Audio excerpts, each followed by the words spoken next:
करणार। आधीच त्यांना काही काम धंदा नाही आणि वरून पगार सुरू केलाय। मग आम्ही बारकाल्या पोरांनी सरकारचं काय गोड मारलंय, आम्हाला बी पगार सुरू करा, आम्हाला खर्चा पाण्याला पैसे लागतील। सरकारने एक बारीक सारीक लाडकं लेकरू योजना आणावी आणि सरसकट बारकाल्या मुलांना पगार सुरू करावा। आपल्याला स्वातंत्र्य मिळालं, पण आमच्यासारख्या बारकाल्या पोरांना खरंच स्वातंत्र्य आहे का? कुणी येतंय ना मलाच काम सांगतोय, घरातली बारीक सारीक सारे आम्हीच करतो, रानातल्या कामाला पण आम्हालाच नेतात आणि पुन्हा अभ्यास पण करायला लागतो। मग आम्ही खेळायचं कधी? आम्हाला मिळालेल्या स्वातंत्र्य नावाचा गलत इस्तेमाल करायला लागले ते मोठाले माणसं।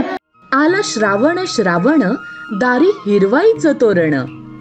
व्रतवैकल्याचा हा श्रावण गोकुळच्या श्रीखंड आणि बासुंदीने आणखी मधुर करूया। 15 ऑगस्ट 1947 रोजी आपला भारत देश स्वतंत्र झाला। इंग्रज किती कडू होते, जुलमी होते, पण आपल्या क्रांतिकारांनी त्यांना कसे पाणी पाजले हे तुम्हाला माझ्या मित्रांनी सांगितले। आपल्याला स्वातंत्र्य मिळालं, पण आमच्यासारख्या बारकाल्या पोरांना खरंच स्वातंत्र्य आहे का? कुणी येतंय ना मलाच काम सांगतोय, घरातली बारीक सारीक सारे आम्हीच करतो, रानातल्या कामाला पण आम्हालाच नेतात आणि सुट्टी असली की घरचे काम रानातले काम। स्वातंत्र्य नावाला काही गोष्ट आहे की नाही? आणि पुन्हा अभ्यास पण करायला लागतो। मग आम्ही खेळायचं कधी? आम्हाला मिळालेल्या स्वातंत्र्य नावाचा गलत इस्तेमाल करायला लागले ते मोठाले माणसं। मोठाल्या मुलांना आता सरकार पगार सुरू करणार। आधीच त्यांना काही काम धंदा नाही आणि वरून पगार सुरू केलाय। मोबाईलवर गेम खेळून त्यांचे डोके हँग झालेत, आता तर वरून त्यांना पगार सुरू केलाय।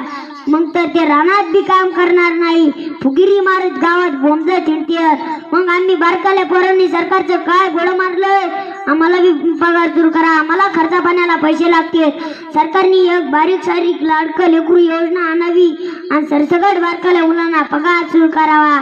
मग आम्हाला पगार, मोठ्या मुलांना पगार, मोठ्या माणसांना पगार, मग तर लेकीला पगार, सुनाला पगार, मग तर काय सगळ्यांनाच पगार। काम करायची गरज नाही, फुकटचं बसून खायचं बंद करा हे सगळं, अशाने आळशी पिढी तयार होईल।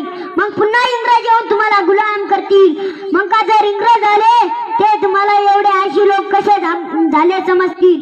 म्हणून तुम्हाला आवताला नाही तर नांगराला झुकतील। म्हणून म्हणतो शहाणे व्हा, कष्ट करा, कष्टाशिवाय पर्याय नाही।